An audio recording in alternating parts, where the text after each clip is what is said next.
Sorry అత్తమ్మా. నా కోడలు నా ఫ్యామిలీ అని సంకనెక్కించుకుంటే నెత్తి మీద ఎక్కినావు కదని.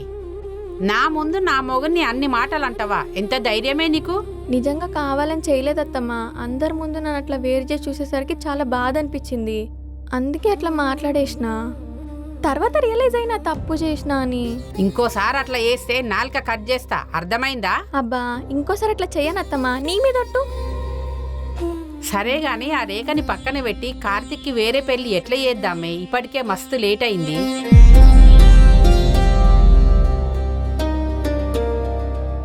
ఇంకెంతసేపు ఆలోచిస్తారా? పేపర్స్ మీద సైన్ పెట్టండి. ఏదున్నా సగం సగం తీసుకుంటాం డాడీ. అన్నయ్య వాట నాకొద్దు.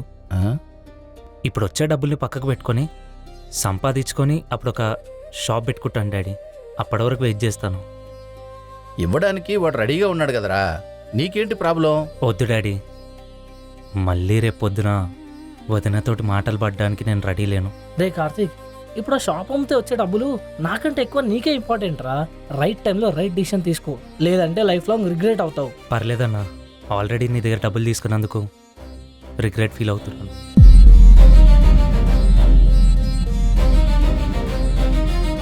నా సైడ్ నేను పెట్టేసిన డాడీ, ఇంకా మీ ఇష్టం, వెళ్ళొస్తాను. ఏంట్రా వీడు?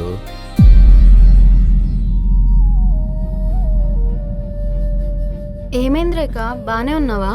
కొంచెం హెల్త్ బాగాలేదు వదిన పొద్దున్నుంచి. అవునే, నేను రాకముందు అంత పెద్ద గొడవలు అయ్యాయి, నాకు ఒక్క మాట కూడా చెప్పలేదే.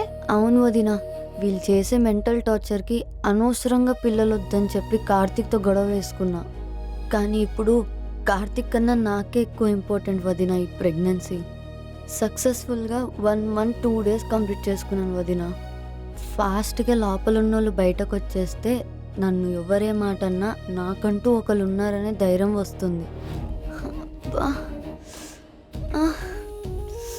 ఏమైంది? కడుపులో నొప్పిగా ఉంది వదిన. అమ్మా, అన్నయ్య, అంజలి వదిన. ఏం కాదు, ఏం కాదు, త్వరగా రండి. ఏమైంది? ఏమో అన్నయ్య, సడన్ గా నొప్పి. ఏమైంది? హాస్పిటల్కి వెళ్దాం పద. అంజలి, కార్ కేసు తీసుకుని రాపో. సరే అండి.